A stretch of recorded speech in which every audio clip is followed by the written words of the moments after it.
السلام علیکم ورحمۃ اللہ وبرکاتہ۔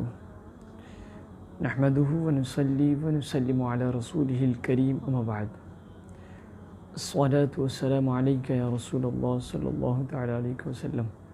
ناظرین، آپ کی خدمت میں آپ کا یہ خادم حاضر ہے۔ درس قرآن بنام قرآن کیا کہتا ہے، ایپیسوڈ 22 میں آپ کا خیر مقدم ہے۔ آج انشاءاللہ 22ویں پارے کے حوالے سے اس کے مضامین آپ کی خدمت میں پیش کیے جائیں گے۔ اس پارے کے آغاز میں ازواج مطہرات کی فضیلت اور عظمت کو بیان کیا گیا، اور اللہ تعالیٰ نے ان کے اعمال پر، نیک عمل پر انہیں دگنا اجر اور بہترین رزق کی بشارت سنائی ہے۔ اور پھر اس کے بعد جناب امہات المؤمنین کے توسط سے دنیا کے تمام مومن خواتین کو 7 اہم پیغام دیا گیا۔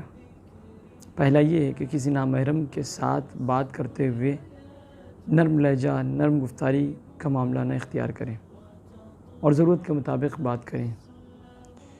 اور دوسرا یہ کہ بلا ضرورت گھر سے باہر نہ نکلا کریں۔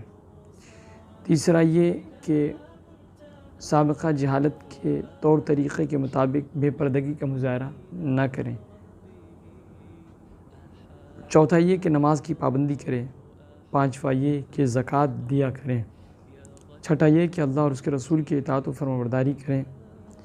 ساتواں ہے کہ قرآنی آیات کی تلاوت اور احادیث کریمہ کا مذاکرہ کیا کرتے رہیں۔ اسی مقام پر اہل بیت کے لیے بشارت سنائی گئی کہ اللہ تعالیٰ ان سے ناپاکی کو دور کرنا چاہتا ہے اور انہیں خوب پاک صاف ستھرا رکھنا چاہتا ہے۔ اس کے بعد اگلی آیت میں بتایا گیا کہ صفات محمودہ یعنی بہترین صفات اور وصف میں مرد و زن کی مساوات کو بیان کرتے ہوئے کہا گیا کہ اسلام لانا، اسلام پر قائم ہونا، ایمان، اطاعت شاری، سچائی، صبر، عجز و انکساری، صدقہ خیرات کی ادائیگی، روزے کا اہتمام کرنا، عفت و پاک دامنی اور اللہ کے ذکر میں تر رہنے والی زبان، تمام مرد اور عورت جو یہ تمام چیزوں کو انجام دیں گی، اللہ تعالیٰ نے ان کے لیے مغفرت اور اجر عظیم کا وعدہ کیا ہوا ہے، اور ان سے اجر عظیم اللہ تبارک تعالیٰ نے تیار فرمایا ہے۔ اس کے بعد یہ مسئلہ بیان ہوا کہ منہ بولا بیٹا حقیقی بیٹے کے حکم میں نہیں، اور اس کی متعلقہ بیوی سے نکاح میں کوئی شرعی ممانعت نہیں ہے، اور نہ ہی کوئی یہ معیوب بات ہے، یہ کوئی معیوب بات ہے۔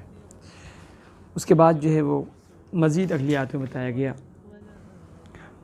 پھر اس کے بعد اگلی آیتوں میں بتایا گیا کہ حضور علیہ السلام کو اللہ تبارک تعالیٰ نے ایک عظیم ترین اعزاز عطا فرمایا، اس کا ذکر فرمایا کہ اللہ تبارک تعالیٰ نے انہیں آخری نبی اور رسول کائنات بنا کر بھیجا ہے، اور ان کے سر پر خاتم النبیین ہونے کا تاج عطا فرمایا ہے۔ پھر اس کے بعد اگلی آیتوں میں بتایا گیا کہ حضور علیہ السلام کی کچھ امتیازی خصوصیت ہے کہ آپ شاہد ہیں، گواہ ہیں، بشارت دینے والے ہیں، ڈر سنانے والے ہیں، اللہ کی طرف لوگوں کو بلانے والے ہیں، اور سراج منیر بنا کر بھیجے گئے ہیں تاکہ آپ کے ذریعے سے شرک و ضلال کی تاریکیوں کو دور کیا جا سکے اور ان کی گمراہی کو ہدایت سے تبدیل کیا جا سکے، بالکل ایسے جیسے جب سورج روشن ہو جاتا ہے تو رات کی تاریکی دور ہو جایا کرتی ہے اور منزل تک پہنچنا بالکل آسان ہو جایا کرتا ہے۔ اگلی آیتوں میں بارگاہ نبوی کا ادب و احترام بتایا گیا کہ چونکہ زمانے جاہلیت میں لوگ بارگاہ نبوی کا احترام اور اس کا ادب نہیں کیا کرتے تھے، اور انہیں اس کے بارے میں علم بھی نہیں تھا، تو بتایا گیا کہ پہلا یہ کہ اجازت کے بغیر حضور علیہ السلام کے گھر میں داخل نہ ہوں۔ دوسرا یہ کہ اگر دعوت طعام کھانے کی دعوت ہو تو کھانا کھا کر فوراً رخصت ہو جایا کرو، یوں ہی بیٹھ کر ٹائم پاس کر کے صاحب خانہ کا وقت ضائع مت کیا کرو۔ تیسرا یہ کہ نبی کی بیویوں سے جب کوئی چیز مانگو تو پردے کے پیچھے سے مانگو۔ پھر اس کے بعد وہ اس طریقے سے اگلی آیت میں بتایا گیا کہ حضور علیہ السلام کی شان رسالت میں ایک عظیم ترین آیت یعنی آیت درود السلام کا ذکر کیا گیا کہ بے شک اللہ اور اس کے فرشتے نبی پر درود بھیجتے ہیں، اے ایمان والوں تم بھی ان پر درود پڑھو اور کثرت سے سلام بھیجو۔ پھر اس کے بعد مومن خواتین کو پردے کا خصوصی حکم دیا گیا، یعنی ایسی چادر اوڑھنا جس سے کامل ستر حاصل ہو جائے، یہ حجاب شرعی کہلاتا ہے۔ حجاب شرعی کے تعلق سے بہت ساری باتوں کو ملحوظ رکھنی چاہیے کہ حجاب ایسا ہو کہ پورے بدن کو چھپا لے اور پرکشش اور نگاہوں کو متوجہ کرنے والا نہ ہو، ایسا باریک نہ ہو کہ جس کی رنگت جھلکے، اور اتنا کشادہ نہ ہو کہ اتنا کشادہ ہو کہ تنگ نہ ہو کہ فتنے کا باعث بنے، اور ایسا حجاب نہ ہو کہ جس کی خوشبو دوسروں تک پہنچے۔ پھر اس کے بعد جو اخیر میں بتایا گیا کہ اللہ تعالیٰ اہل ایمان کو تقوی اختیار کرنے اور سیدھی اور اچھی بات اور اپنے اعمال کو درست کرنے کا حکم دیا، اور اعمال کی جزا گناہوں کی مغفرت اور بڑی کامیابی بتائی گئی۔ پھر اس کے بعد سورہ سبا کا آغاز ہوتا ہے۔ چونکہ اس سورہ میں قوم سبا کا ذکر ہوا ہے، اس بنیاد پر سبا کے نام سے مشہور ہوا ہے۔ اس میں جو ہے اللہ تعالیٰ کی تعریف و توصیف بیان کی گئی اور تمام مستحکم نظام کائنات کو بتایا گیا۔ پھر اس کے بعد جو ہے وہ جزا، حساب کتاب، بعث بعد الموت کا ذکر کیا گیا۔ پھر اس کے بعد جو ہے وہ مزید بتایا گیا کہ اللہ تبارک تعالیٰ نے قسمیں کھا کر بتائی گئی کہ قیامت آ کر رہے گی، نیکوکاروں کو نیکی کا بدلہ اور بروں کو برائی کا بدلہ جو ہے ضرور مل کر رہے گا۔ پھر اس کے بعد جو جناب داؤد اور سلیمان علیہ السلام پر اللہ تبارک تعالیٰ نے جو خصوصی انعامات اور اکرامات اور عنایات اور فضل عطا کیے ہیں ان کا ذکر کیا گیا کہ انہیں ایسی خوشحالانی بخشی تھی کہ جب وہ زبور کی تلاوت کیا کرتے تو پہاڑ اور پرندے بھی ان کے ساتھ تلاوت میں مشغول ہو جاتے۔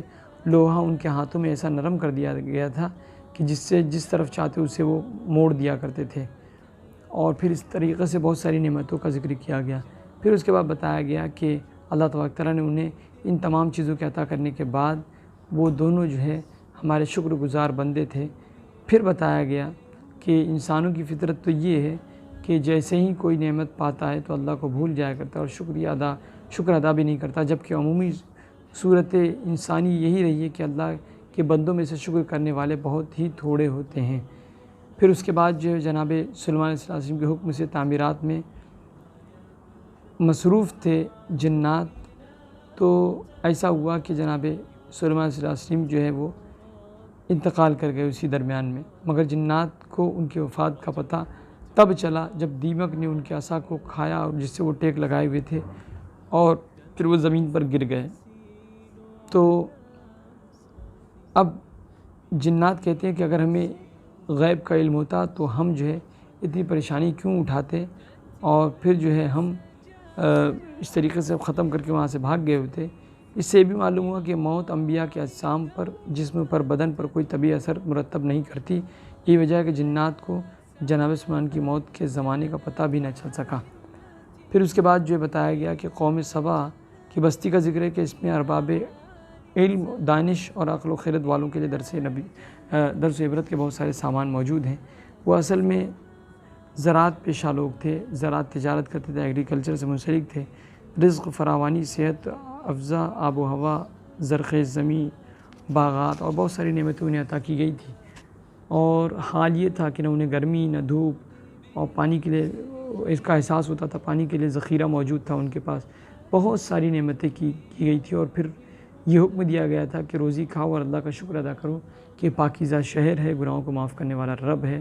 لیکن انہوں نے روگردانی کی تو اللہ تعالیٰ نے ان پر ایک سخت امنڈتا ہوا سیلاب عذاب کی شکل میں بھیجا، جس نے تباہی مچا کر انہیں جو ہے ختم کر دیا۔ پھر اس کے بعد بتایا کہ دراصل یہ بدلہ تھا ان کی روگردانی، اور کافروں ناشکروں کو ان کی ناشکری کرنے کا ایسا ہی بدلہ اللہ تبارک تعالیٰ دیا کرتا ہے۔ پھر اس کے بعد بتایا گیا کہ حضور علیہ السلام کی رسالت عامہ کا ذکر کیا گیا کہ حضور علیہ السلام کی دعوت جو تھی وہ پورے عالم انسانیت کے لیے تھی۔ اس طریقے سے اب مزید بتایا گیا کہ سورہ فاطر کا ذکر کیا گیا، تمام تعریفیں اس اللہ کے لیے ہیں جس نے زمین و آسمان کو نئے انداز سے بنایا، 2 2 3 3 4 4 والوں پر اپنا قاصد بنایا، اور جیسے چاہا زیادہ پروں والی مخلوق کو بھی جو ہے بنا، اور اس سے بھی زیادہ جو ہے پر والی مخلوق کو بھی اللہ تبارک تعالیٰ بنا سکتا تھا۔ اللہ تعالیٰ قادر مطلق ہے، وہ کسی پر اپنی رحمت کے فیضان کھول دے تو کسی کی مجال نہیں کہ اسے روک دے، اور جس کے لیے وہ روک دے کسی کی مجال نہیں ہے کہ وہ اللہ کے فیضان رحمت کو عام کر سکے۔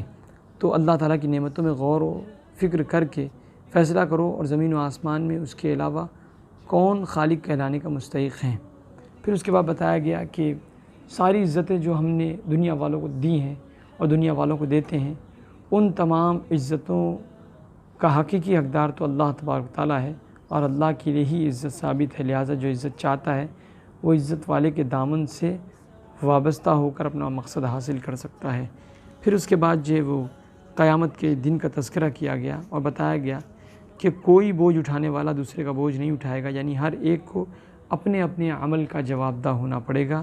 جو تزکیہ اور تقوی اختیار کرے گا اس کا فائدہ اسی کو پہنچے گا، اندھا اور نابینا، ظلمت اور نور، سایہ اور دھوپ، اور روشنی اور اندھیرا، زندہ اور مردہ، یہ لوگ کبھی آپس میں برابر نہیں ہو سکتے۔ پھر اس کے بعد جو ہے وہ مزید اب بتایا گیا اگلی آیتوں میں کہ علماء ربانین کے دلوں میں اللہ کی خشیت ہوتی ہے، یعنی اللہ سے جو ڈرنے والے ہوتے ہیں وہ علماء جو ہے اللہ سے زیادہ ڈرا کرتے ہیں۔